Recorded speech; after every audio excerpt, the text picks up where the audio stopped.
Hey, Lady Gorg here. I'm going to show you how to use bias tape. This is a Brotherhood of the Red belt flag, and I just sewed 1/2 inch extra wide double fold bias tape on it. And I thought you might like to see my tricks. So this is the bias tape. I buy it from Amazon on a wheel, but you can get it in the small package. You'll open it up the first fold and then tuck it over like this. I separate it a few inches at a time. I open it up, push the fabric into the crease, fold it over, and then I use my fingers like little pins. My sewing machine has a neat button called needle down, boop, that keeps it in place every time I stop the machine. And I try to go just about every 4 to 6 inches. This technique works really well on tunic sleeve hems, or if you're new to sewing, just a basic neck hole. If you zoom in here, see how there's an angle? I like to put my finger there, move the bias tape into place, mark it with my finger, and then I try to stop kind of in the middle of that area. And I backstitch. This part's the most tedious. Snip those little threads. And then you have to kind of weasel the bias tape into the position you want. I've done this only 1,000 times. So you use your fingers to make sure it's the right angle. And then I'm gonna go in here, go back, and then go forward. Check this out.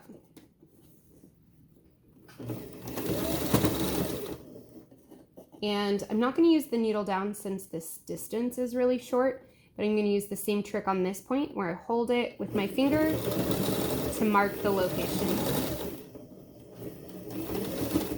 If you go too far, you will not be able to get a pretty crease. You will not.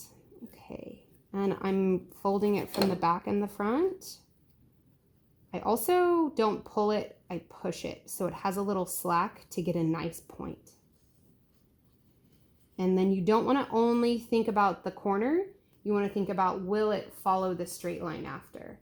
And after I'm happy with the way it looks with my fingers, sometimes I pinch, like to finger press the fold, and I'm going to do the same technique. I'm going to start a little bit down, go back, and then go forward.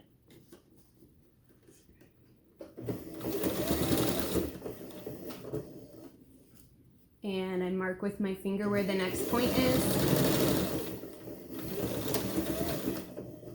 This last turn is always the hardest for me. I did go a little bit too far, so if you notice when I go to make the fold, I can't make it quite as pretty, so I have to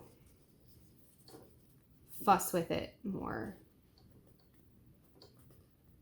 And see how there's that little tiny overlap. The same thing happened on this one, and it's only because I stitched just a tiny bit too far. But if you're careful, you can get it just right.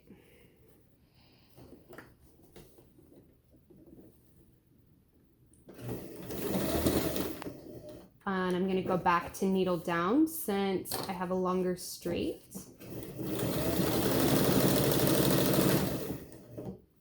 Also, I prefer to use a 14 needle. You could probably use a 12, but a 16 would be too big and an 11 would be too small.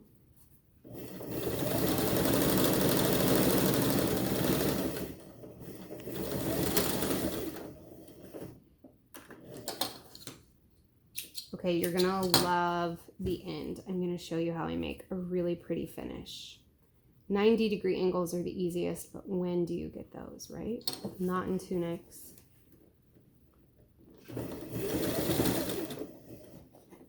Okay. So I'm going to look at where my line is. I'm going to cut it about 1/4 of an inch, maybe 1/2 an inch longer. And then I'm going to fold up and then fold in and fold over. It's a lot of pinching. If you pin this, God have mercy on you. It's going to move when you go to sew it. It's not going to work as well as holding it with your finger. And I think I should have left it a little bit longer, but it's going to look awesome.